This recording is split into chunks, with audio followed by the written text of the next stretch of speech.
Greetings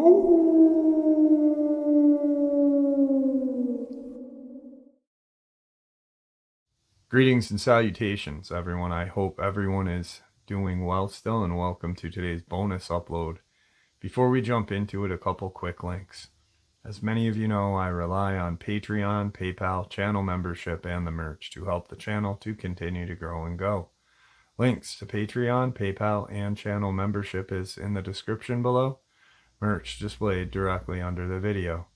Also, Dogman Frightening Encounters, Volume 1 through 3, the audiobook versions. They were written and researched by Tom Lyons, narrated and produced by me, Jeff Nadolny. Those audiobooks are available on Audible, Amazon, and iTunes, links to which are also in the description as well. And finally, last but definitely not least, if you'd really like to help support this channel to continue to grow and go, simply subscribe. It doesn't cost a cent. Click the like button, takes half a second. If you don't want to miss out on any of the informative uploads I put out daily, click that bell icon, and folks, please leave a comment. Why? Well, because all of these things really do help the channel to continue to grow and go. They definitely do matter, and they are appreciated. With that, I have taken far too much of your time. Let's jump in to today's bonus, shall we? Today's first experience on the paranormal side. This is something I really don't talk about. My husband is the only person that knows the entire event. I'm going to paraphrase to save time. About 4 years ago, we moved from Florida to North Carolina. My husband is in the towing industry. He went on assignment to Maryland for 6 months. While in our home alone with my dogs, I had a major shadow person infestation. My husband and I talked at night all of the time, and he even saw it on the video chat more than once. I felt like I was on the verge of a nervous breakdown. I didn't sleep at night, so I turned every light on in the house. My husband is Catholic and was very involved as an altar boy from the ages of 6 till 19. So much so he had a free ride all through a Catholic high school. This plays into the story later. Seeing these shadow things nightly had me to the point that I felt like it was possibly the beginning stages of a full-on possession in the making. When I say I saw them, it started out of the corner of my eye, and over the time, I could look at them straight on. So it wasn't my mind playing tricks on me, something in my eye, lighting, and my husband saw it twice while on video chat with me. My whole personality changed. I looked like I had an illness that was eating me alive from the inside out. My husband would come home every few weeks for 2 days. When he was home, the activity was virtually non-existent, with the exception of hearing noises that we could not explain.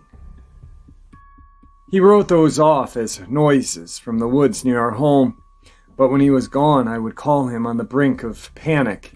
I wasn't afraid that it was going to hurt me physically as much as the emotional, mental, and physical drain it put on me. We discussed trying to take possession of me. He reached out to his Catholic priest, who explained the stages of demonic possession. He told me the first thing that seemed to happen was breaking down of a person mentally and physically. We were there. This all came to an end one night when I was alone and I freaked out completely. I had holy water in my home that was blessed by the Pope from the Vatican. I grabbed the holy water and walked around the house and was just spraying everything. At the same time, I was screaming, telling it that it was not welcome, that I wasn't going to be afraid anymore, and if it was coming to get me, then make it happen. I had broken. I could no longer live like this. The next morning, the whole house felt different. That night, I no longer saw the shadow figures in my home. It was an almost eerie quiet with a whole new sense of calm. We don't talk about this ever. I can't even read or watch things having to do with shadow people because of my experience. I'm not saying in the lightest terms, but I absolutely believe I have a form of PTSD from the events that transpired. We don't watch shows with it. We don't discuss it. Fast forward a little over 4 years, we now live in a 3-story home. Our bedroom is at the top floor. It is a very quiet country neighborhood, meaning at 9 p.m. everything shuts down. My neighbors don't have lighting on their homes other than their front porch. We don't have parties here or the police. It's been very quiet and dark at night. We were sitting in bed on the top 3rd-story floor watching TV. And in my hallway, I saw like a flashlight flashing around the walls. It was very fast, but I sat there and stared at it. So it wasn't just like a blink of the eye. It was like somebody outside was shining a flashlight on the house, and it popped through the window. This is on the 3rd floor. So if it were a car light, it wouldn't reach the top level. It was only us in the house that we knew of. I looked at my husband and I said, "Do you see the flashlight in the hallway just now?" To which he responded no and started to stare. He jumped out of bed and got his gun and his flashlight and started to enter the hallway, thinking somebody may have broken in. He goes through the whole top floor, checks behind the curtain in the bedroom or bathroom, turns on all the lights and finds nothing. We even looked outside on both sides of the house to see if maybe something happened and somebody was out there with a flashlight. Nothing. Dark, black silence like every other normal night. He was in full-on protection mode at this point. I told him maybe it was a car, maybe it was a reflection off the TV, and a couple of other things that could have caused it to calm down. He sat down on the bed, and I watched his frozen face as he stared blankly and fixated on the hall. He said, "Natalie, I'm watching a shadow go back and forth across our hallway. There's no light behind it, and I cannot see through it to the window." He said it crossed 3 or 4 times. He sat there with the blank expression. In 24 years, I've never seen. In 24 years. He jumps up and turns on every single light again. He's clearly freaked out. I was starting to freak out as well. The minute he mentioned shadow person, I thought they were back in my life again. I haven't felt this type of fear, panic in quite some time now. I feel like I'm on super high alert today as I'm sharing this. I don't feel safe going back to my bedroom. I can't relive this event. I looked at him and said, "We don't talk about these things. We're not talking about what happened. And don't say the word shadow around me ever again in your life. You can think it, but don't say it." After a while, he calmed down enough to lie down and go to sleep. I haven't slept yet. I just had to get this off of my chest so I could breathe. I'm already dreading tonight and going to bed. I can't have what I went through for 6 months back in my life again. Thank you for letting me share my story. I'm not necessarily looking for advice or anything. I'm just sitting here at complete loss. I keep wondering how these things are happening over and over again. Has it just been dormant and now it's coming back? Is there something triggering these events? There's no doubt about what he saw last night. He had a stare and never looked away while he was describing what he was seeing. I just don't know what to do or think. Also, we have 4 dogs. None of them reacted to anything. They're dachshunds, and they bark if a leaf blows by in Georgia. They lied down and chewed their toys like normal. They didn't hear or see anything until my husband got up and they followed him. Today's second experience on the paranormal side. This happened back in 2009 or 10. So I would have been 11 or 12. It was around my birthday, so in the fall, and a Saturday, as I was home from school. A few years prior to this, my grandmother was diagnosed with Alzheimer's and had to be put in a nursing home. Because of this, we took her dog Pip.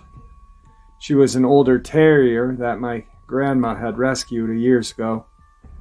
We had 2 other dogs at the time, a German Shepherd and a Golden Retriever named Carly.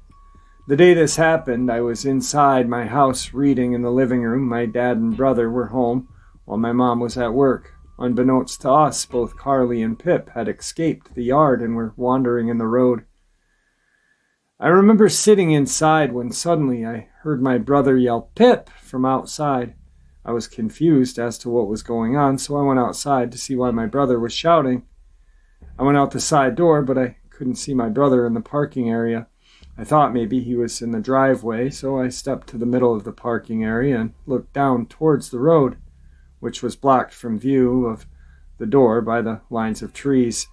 As I walked a few steps to look down the driveway, a group of motorcycles went past. At that time, I didn't think anything. It was the weekend, and we'd often get people out enjoying the nice weather. Down in the road at the end of the driveway was our dog Carly. Immediately, I started walking down the driveway to go catch her. Now, I don't remember what happened next as my brain seemed to have blocked it out, but next thing I know, I was running back up the driveway and running into the house yelling, "There's something that looks like Pip in the road." Even now, I don't have memories of finding her body, which I am immensely grateful for.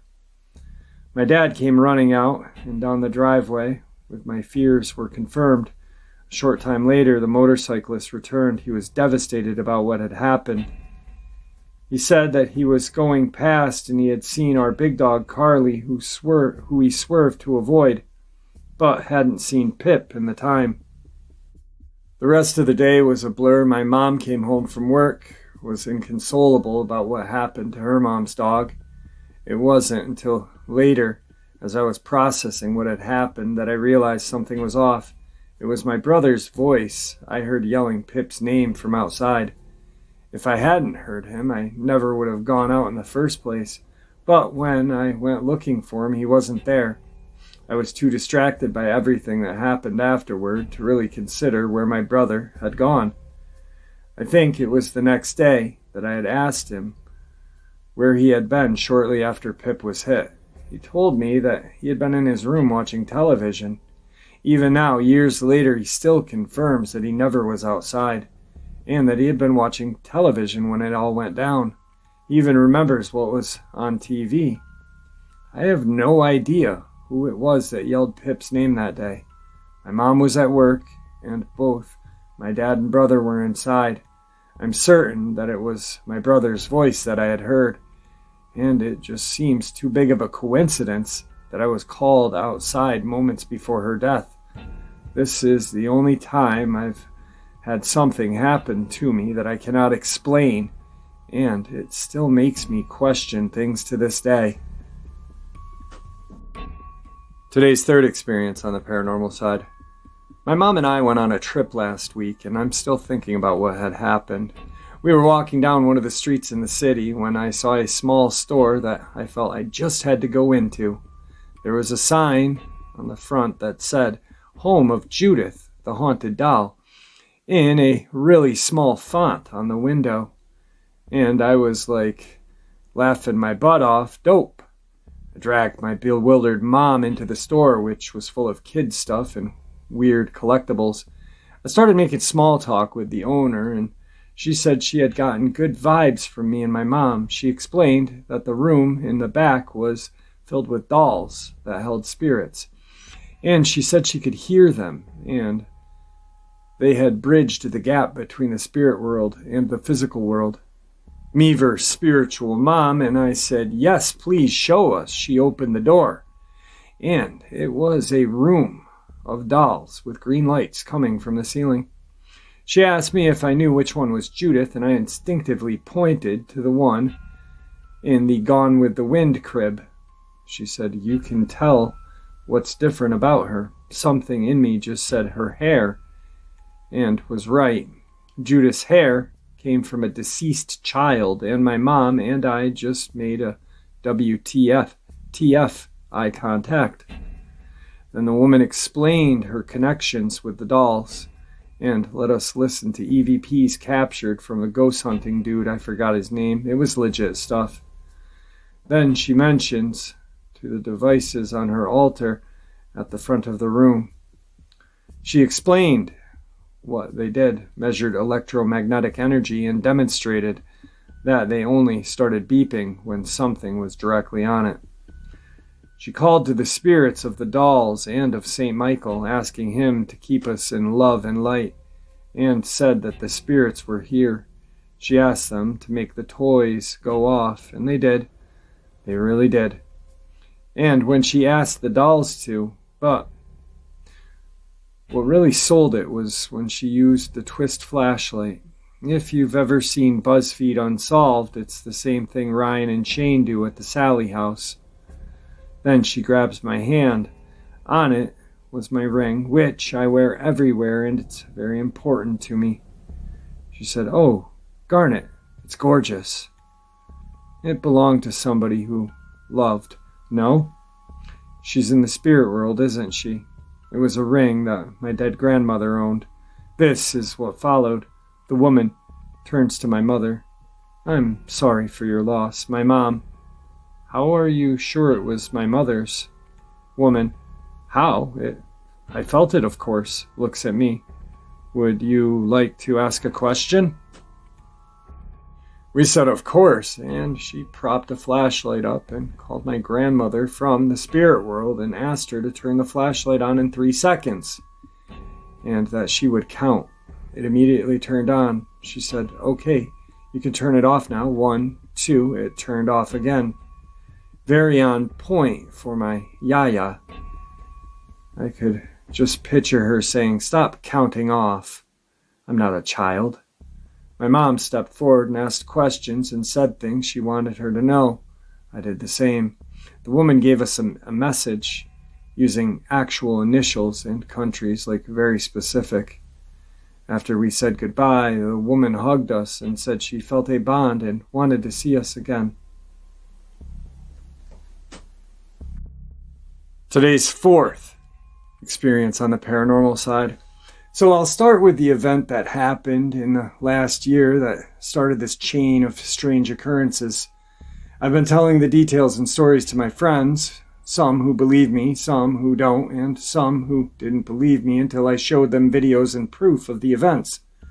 One friend recommended me sharing this.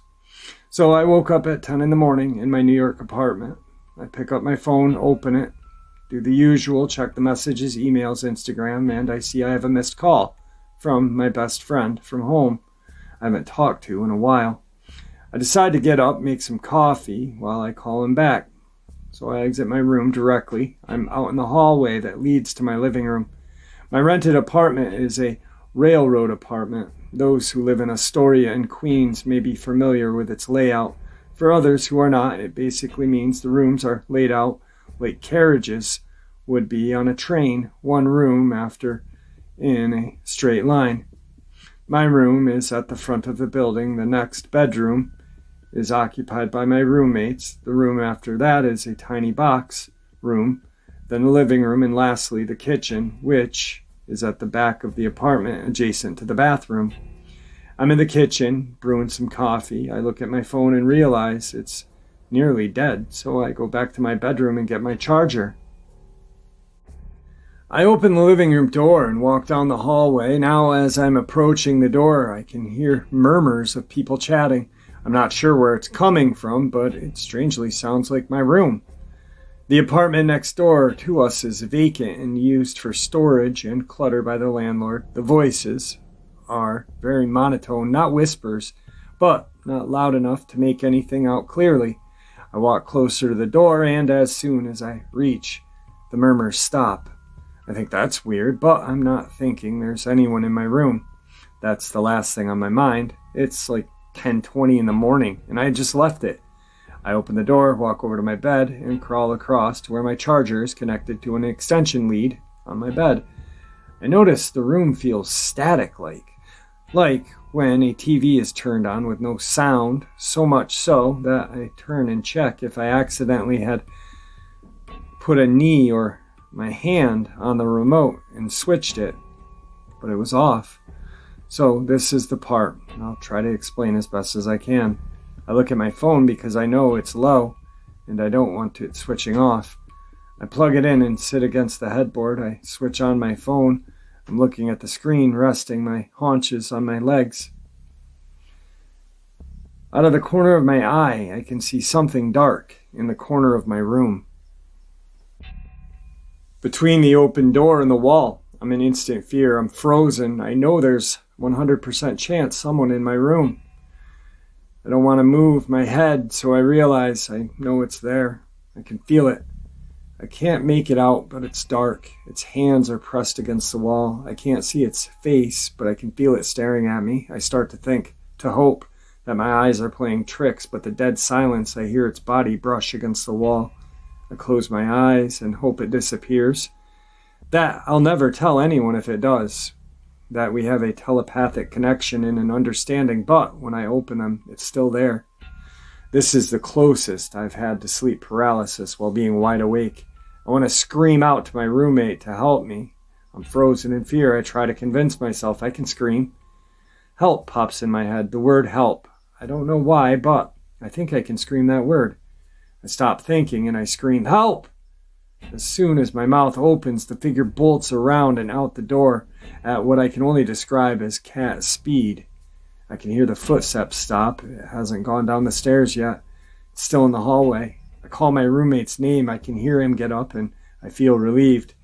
He rushes in and asks what's wrong. I told him there was something or someone in my room. That he's in the hall. He doesn't ask. I know he assumes it's an intruder. He asks me if he's big in a whisper. I tell him I'm not sure. He tells me to come with him, but I tell him to lock the door. He decides to investigate. He starts to tiptoe so he can peek down the hall. Eventually, he gets a clear view and tells me he's gone. I know I didn't hear him go down the stairs. You would have heard it on the old wooden steps. He ventures down and checks the door to the living room. It's locked. The next door apartment doors, they're locked. He comes back in and tells me it's gone. He must be. Tonight's final experience on the paranormal side. A little background about myself and my roommate. We are both practicing Christians, so I do believe in the spiritual side, demons and such, but I had never had any encounters I deemed supernatural per se. That all changed for me 3 years ago.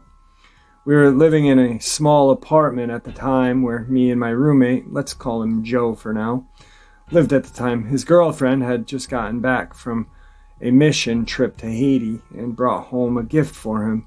This gift is a crudely carved wooden elephant that she had gifted from a Haitian child. This thing was freaky, creepy, just gave off an eerie vibe by looking at it. Clearly hand carved, but not with the best craftsmanship. It was very unsettling to look at. However, Joe, being a good boyfriend, graciously accepted the gift. I, somewhat jokingly, but also seriously, expressed how I didn't like the mojo surrounding the thing. He basically explained that he thought it was weird, but it was a gift, so he's going to keep it. And keep it in our room. Later that night, I received the usual text from my neighbor who lived across the hall. We were friends, but never really texted, so this struck me as odd. Are you okay? I was in the living room watching a movie at the time, and I said, yeah, just relaxing, watching TV. Met with the response, oh, just pulled in and thought I saw you in your room pacing back and forth. My heart dropped. I was home alone. And I immediately ran into the room to find nothing but stillness. I made a glance at the wood-carved monstrosity, which almost felt as if it was staring back at me through the closed door. Now unsettled, but not completely startled. A couple hours later, it was time for bed. By this time, my roommate had already returned. I told him about the text, but he meanly brushed it off. I never had been a great sleeper, so this experience didn't help me get into a rest state. However, eventually my mind drifted asleep. This sleep didn't last long, though. A feeling I had never felt before came over me. My eyes felt as if they were glued open, and I didn't even notice myself blinking. My body was strapped to the bed, not able to move any appendage. All I had control over were my eyes. I immediately looked to my roommate across the room, who was dead asleep. With all of my might, I tried to let out anything out of my mouth, but not even a whimper. My eyes then looked to the foot of my bed to see a sight that gripped me with curling fear. An imposing outline of nothing but black, so black it stood out amongst the rest of the darkness. There was no face, no true shape, just a vague structure of a humanoid creature that looked as if it was a void, absorbing darkness and growing even blacker by the second. I moved my eyes up to try to avoid the thing, but it was so tall, it was hard not to see it. Then it felt as if my chest was crushing. Looking down to the pressure on my chest, it now appeared the thing was coming over me. It wasn't crawling over my bed, more as if it was levitating closer and closer, until I was forced to stare at nothing but the void before me. What I presumed to be the creature's face, there was no emotion, noise, nothing, just darkness. And when I think back to this, that's what churns my stomach. The lack of anything is something I had ever experienced. I don't remember the thing leaving or me falling asleep. I just woke up in the morning, naturally thinking my mind had just dreamt up a terrible nightmare. However, when I looked to the floor of the room, I saw that wood-carved creature had fallen off the shelf and rolled a solid 3 feet to the foot of my bed. I felt ill from the fear. I immediately decided the events were connected. I have never suffered from sleep paralysis before or after this event. We got rid of the wooden elephant, then blessed each room of the house, and had no more issues until we moved out. I truly believe this wooden carved object had something attached to it. I'm not very informed on the subject, but it was of Haitian descent, so my first thought was voodoo. This is only ever encounter of this type. This is a bonus experience, and it's very disturbing. This happened around 7 years ago. I was 12 years of age. I'm now 19. I was hunting squirrels in the summer with my dog Ruby for 3 hours, and got a decent amount of squirrel when I was done. Then my dog heard something large moving about 30 yards in the woods. I turned around and heard the same sound she was hearing. I grabbed my small rifle and went out to check what was making the noise. My dog Ruby darted toward the noise while I was trying to call her back. I followed her to where the noise was made, but I didn't find Ruby either. I was yelling her name over and over again. I heard a painful yelp from her 50 yards ahead of me. I ran as fast as I could. I found Ruby. She was completely mutilated. Her leg was 5 feet away from her body. I could see her large intestine, ribs were broken, and missing her lower jaw. To be honest, I bawled my eyes out. My Ruby was dead. While I was crying, I noticed footprints leading away from her body deeper into the woods. When I looked at the tracks leading away, they looked like a wolf print, but they were at least the size of my hand. I didn't know what killed my dog Ruby, but after that incident, I wanted revenge. I am still looking for that same wolf. And so far, I've been seeing the same tracks in the same area where it killed Ruby. If I find this wolf, it's going on my wall. That's my scary and sad encounter. If I didn't have Ruby when I was squirrel hunting, she would have not have gotten injured or killed. I'm lucky I'm still alive. She sacrificed her life to protect me. I still miss her to this day. Love you, Ruby. And there you have it, folks. I hope you all enjoyed this midday bonus as much as I enjoyed sharing it with you. I'd like to thank you all for supporting the channel. It is, after all, your support that helps this channel to continue to grow and go. And honestly, what gives us all a place and a chance to share our experiences and theories judgment-free. Everyone is simply treated with the respect that we deserve. Please, everyone, stay safe, happy, healthy, and ever vigilant, keeping an eye on our children, pets, family, and friends. These creatures are real. They are out there and dangerous. Share this information with those you love and care about, and it may just help save their lives someday. Until next time, never stop asking questions, never stop searching for the truth, and God bless you all.